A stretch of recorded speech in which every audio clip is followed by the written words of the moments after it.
شاہ سعید علیہ الرحمہ کی 73 سالہ زندگی ہے، اس کو ہم بنیادی طور پر 3 ادوار میں تقسیم کر سکتے ہیں۔ اس کا جو پہلا دور ہے وہ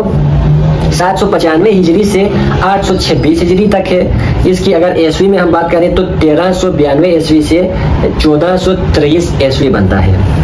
تو اس پہلے دور میں فیز 1 میں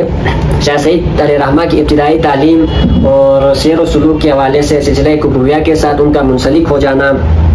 پھر خواجہ اسحاق کے ہاتھوں مریدی اختیار کرنا، پھر خواجہ اسحاق کا آپ کے ہاتھوں مریدی اختیار کرنا، تو یہ فیز 1 میں آتا ہے۔ اور اگر ہم فیز 2 کی یا دوسرا دور کی بات کریں تو دوسرا دور شروع ہوتا ہے 827 ہجری سے لے کر 842 ہجری تک، اور اس کی عیسوی میں سن بنتا ہے 1424 عیسوی سے 1442 عیسوی یا 1443 عیسوی تک۔ یہ جو سیکنڈ پیریڈ ہے یا سیکنڈ فیز ہے، یہ شاہ سعید علیہ الرحمہ کے پوری زندگی کے درمیان زندگی کے حوالے سے ایک ٹرننگ پوائنٹ اسی دور میں ہوتی ہے۔ یعنی اس دور میں اب یہ جو شروعات ہوتی ہے ان کا ظاہری خلافت کا دعویٰ کرنا، پھر اس پہ مرزا شاہ رخ کے ساتھ ان کا دشمنی ہونا، یہاں سے لے کر پھر شاہ سعید علیہ الرحمہ کی جو ہے نا ایک پوری زندگی کے جو مین ایج ہے، تقریباً 40 سال کی جو ایج ہے، وہ اسی میں کھپ جاتے ہیں۔ اس کو موسٹ ٹربل فیز ہم کہہ سکتے ہیں۔ قاضی نعیم صاحب ہمارے محقق نوربخشیہ، وہ میر سید محمد نوربخش اور مسلک نوربخشیہ میں اس دوسرے دور کے حوالے سے لکھتے ہیں کہ اس اسیری سے تقریباً 20-25 برس تک میر قید میں رہے یا ان کو مشروط طور پر آزادی ملی، اور اس سارے عرصے میں آپ شاہ رخ کے ہاتھوں گرفتار رہے۔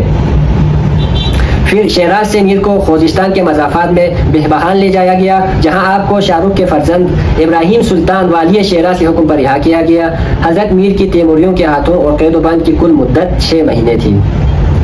قید و بند سے رہائی پا کر میر شوستر و بصرہ کی راہ سے ہلا پہنچے، پھر بغداد سے ہوتے ہوئے کردستان میں علیہ الرحمہ کا جو یہاں پر دوسرا پیریڈ، دوسرا فیز اور دوسرا دور وہ یہاں پر جا کے مکمل ہو جاتا ہے۔ آپ کا جو تیسرا پیریڈ ہے یا تیسرا دور ہے، پھر وہ شروع ہو جاتا ہے شاہ سعید علیہ الرحمہ کا، وہ شروع ہوتا ہے 843 ہجری سے، پھر آخر میں ان کی شاہ سعید علیہ الرحمہ کی وفات 869 یعنی 869 ہجری تک، جس کی عیسوی بنتا ہے 1443 سے 1464 عیسوی تک۔ اب ان کا آخری دور، اس دور کے اندر شاہ سعید علیہ الرحمہ ہمیں ایک صوفی پریچر کے طور پر، یعنی ایک عظیم صوفی شخصیت کے روپ میں، عظیم پیر و مرشد کی شکل میں ہمیں نظر آتے ہیں، اور وہ پھر اپنے مریدین کی تربیت کرتے ہیں اور پھر اپنے شاگردوں کو تیار کر کے مختلف بلاد اسلامی میں ان کو پھیلا دیتے ہیں کہ آپ لوگوں نے اسلامی تعلیمات ہیں، تصوف ہیں، سلسلہ کبرویہ کی جو تعلیمات ہیں ان کو آگے پہنچانا ہے۔